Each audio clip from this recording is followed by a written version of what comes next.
The Hunter and the Beast is the most recent DLC pack released for Total War Warhammer 2, and the first cross-game DLC between the first two games of the trilogy. While I have been busy recently due to my new job and not posting videos again until pretty much this week, I would like to think that the DLC pack also had a lot to do with that too. Procrastination aside, I was honestly blown away by this DLC release, not just because it was a cross-game release, but rather by the absolute amount of content that the release came with alongside its content patch.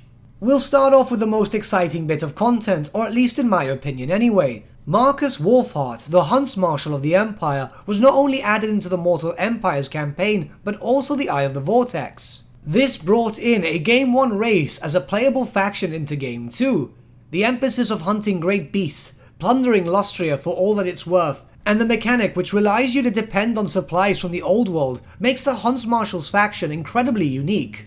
This is a faction that actively tries to get you into more warfare-based situations, with the more that you hassle the natives of Lustria, the better your army becomes. This naturally makes the player want to be a bit more daring, but also strategic. At the time of recording this video, I have still not yet completed Wolfheart's campaign on the Eye of the Vortex. Not because I find it boring or anything, but I am trying to play smarter than I normally do, whilst also being more aggressive than normal. Naturally, the Empire rework patch that came alongside the DLC was very welcome, seeing as this extremely popular Game 1 race was now brought to a standard with Game 2's format, making the race more survivable and therefore more relevant in late game. Moving swiftly on, we look towards the Lizardmen portion of the DLC.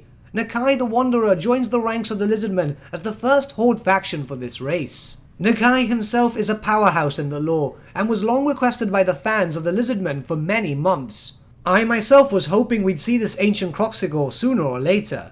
His campaign mechanic as a horde is rather unique, where instead of trying to destroy cities, he bolsters up his vassal faction and gains benefits from which temple the player chooses to erect. Unfortunately, however, as unique as this mechanic is, it's still a horde, and not much has changed with horde factions as of yet, barring babysitting your vassal in order to keep your benefits standing. Unfortunately, playing a horde faction has always been rather boring. But thankfully we know that Creative Assembly are willing to look back and review that matter, so this issue may be a thing of the past soon enough.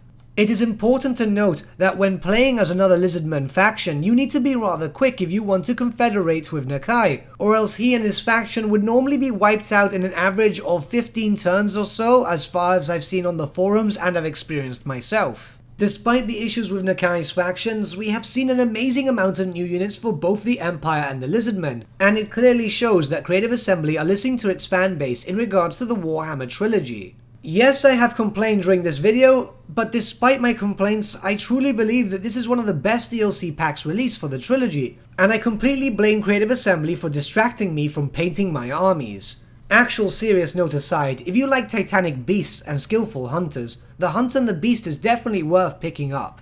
You'll notice I haven't spoken about the FLC or the patch in detail, but they'll actually get their own video soon enough. But with that, my friends, we've come to the end of our video. Thank you so much for watching. If you did enjoy the video, might I suggest giving the video a like, or even subscribing to the channel, as it really does help us out. Once again, my friends, thank you so much for watching, and I shall see you all again very, very soon. Have a good day.